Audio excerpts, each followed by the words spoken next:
بسم اللہ الرحمن الرحیم۔ نماز اللہ رب العالمین سے ہم کلام ہونے کا ایک خوبصورت وسیلہ اور ذریعہ ہے۔ اسلام کے 5 بنیادی ارکان میں ایک رکن نماز ہے، اور آخرت میں سب سے پہلے اعمال میں سے نماز ہی کے بارے میں سوال کیا جائے گا۔ نماز کو وسوسوں اور خیالات سے بچانے کے لیے یہ ضروری ہے کہ نماز پڑھتے ہوئے اس کے معانی، مطالب اور مفاہیم کو سمجھ کر کے پڑھا جائے۔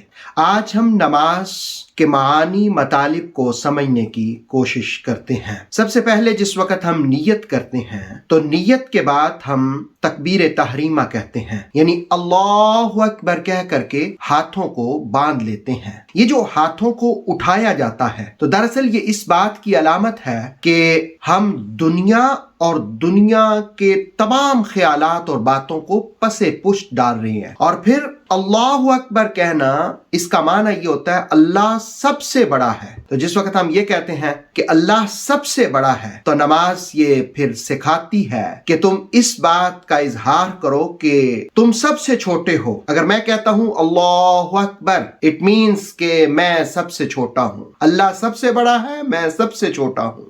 اور اس کی علامت کیا ہے؟ چھوٹا ہونے کی علامت کیا ہے؟ یہ جو ناف کے نیچے ہاتھ باندھے جاتے ہیں تو ہاتھ باندھ کر کے کھڑا ہونا دراصل یہ ادب کی علامت بھی ہے، یہ غلامی کی علامت بھی ہے، یہ نوکری کی علامت بھی ہے، یہ عبدیت کی علامت بھی ہے۔ گویا ایک بندہ اللہ کے سامنے عاجزی سے کھڑا ہوتا ہے، انکساری سے کھڑا ہوتا ہے اور غلام بن کے کھڑا ہوتا ہے، اور پھر وہ اپنی زبان سے ثنا پڑھتا ہے۔ ثنا کا معنی یہ ہوتا ہے سبحانک اللہم، پاک ہے تو اے اللہ، سبحانک اللہم، پاک ہے تو اے اللہ۔ جس وقت اللہ کی پاکی کو بیان کیا جائے کثرت کے ساتھ تو پھر اللہ رب العالمین بندے کے ظاہر کو بھی اور اس کے باطن کو بھی پاک فرما دیتا ہے۔ اب سارا دن انسان کیا کیا اس سے خطائیں ہوتی ہیں، گناہ ہوتے ہیں، تو جس وقت نماز میں کھڑا ہوتا ہے اور کہتا ہے سبحانک اللہم، پاک ہے تو اے اللہ، تو اس کا مطلب یہ ہے کہ یہ التجا کر رہا ہوتا ہے، مولا تو تو پاک ہے، اپنی پاکی کا صدقہ مجھے بھی پاک کر دے۔ وَبِحَمْدِكَ، اور تیرے ہی لیے حمد ہے۔ حمد کا معنی ہوتا ہے تعریف، ایسی تعریف جو بغیر بناوٹ کے ہو اور بغیر کسی تصنع کے ہو، دل سے نکلے۔ آپ کبھی کوئی خوبصورت منظر دیکھیں، کوئی پہاڑی سلسلہ دیکھیں یا جھیل دیکھیں، سمندر دیکھیں، پھول دیکھیں تو ایک دم سے نکلتا ہے واہ کیا بات ہے اللہ کی، کہ اللہ رب العالمین نے کیسے خوبصورت ان چیزوں کو تخلیق فرمایا ہے۔ تو جو دل سے آواز نکلتی ہے، جو دل سے تعریف نکلتی ہے، اسے حمد کہتے ہیں۔ وَبِحَمْدِكَ، نماز میں ہم اس بات کا اقرار کرتے ہیں کہ مولا ہم دل سے تیری ہی تعریف کرتے ہیں۔ وَبِحَمْدِكَ، تیرے ہی لیے حمد ہے۔ وَتَبَارَكَ اسْمُكَ، اور تیرا نام برکتوں والا ہے۔ وَتَبَارَكَ، برکتوں والا ہے، اسمک، تیرا نام۔ وَتَبَارَكَ اسْمُكَ، اور تیرا نام برکتوں والا ہے۔ قرآن میں کہا وَلَهُ الْأَسْمَاءُ الْحُسْنَى، سارے اچھے اور خوبصورت تو نام اسی کے ہیں، اللہ ہی کے ہیں۔ تو اللہ رب العالمین کا نام برکتوں والا ہے، وہ برکت دیتا ہے۔ گویا اچھے نام سے اللہ کو پکارنا، اور پھر نماز یہ بھی سکھاتی ہے، وَتَبَارَكَ اسْمُكَ کا کلمہ یہ بھی سکھاتا ہے کہ دوسروں کے اچھے نام لو۔ اس کے بعد وَتَعَالَى جَدُّكَ، اور تیرے ہی لیے بلندی ہے، بزرگی ہے۔ وَتَعَالَى، اور تو بلند ہے، جَدُّكَ، بزرگی والا ہے۔ وَتَعَالَى جَدُّكَ، اور تو بلند بزرگی والا ہے۔ ظاہر ہے جو اللہ کی بلندی اور بزرگی کا کثرت کے ساتھ ذکر کرے گا، اللہ اس کو بھی بلندیاں عطا فرمائے گا۔ وَلَا إِلَٰهَ، اور کوئی معبود نہیں، ولا نہیں اور نہیں، الہ معبود، ولا الہ غیرک، تیرے سوا، غیرک تیرے سوا، تیرے سوا کوئی معبود نہیں۔ یہ ثنا میں اس بات کا اقرار کیا جاتا ہے کہ پاکی بھی اللہ کے لیے ہے، حمد بھی اللہ کے لیے ہے، اچھے نام بھی اسی کے لیے ہیں، اور وہ بلند بزرگی والا ہے اور کوئی اس کا شریک نہیں۔ ثنا پڑھنے کے بعد پھر اسی طرح ہاتھ باندھے ہوئے غلاموں کی طرح بندہ تعوذ پڑھتا ہے۔ تعوذ کا مطلب ہے اعوذ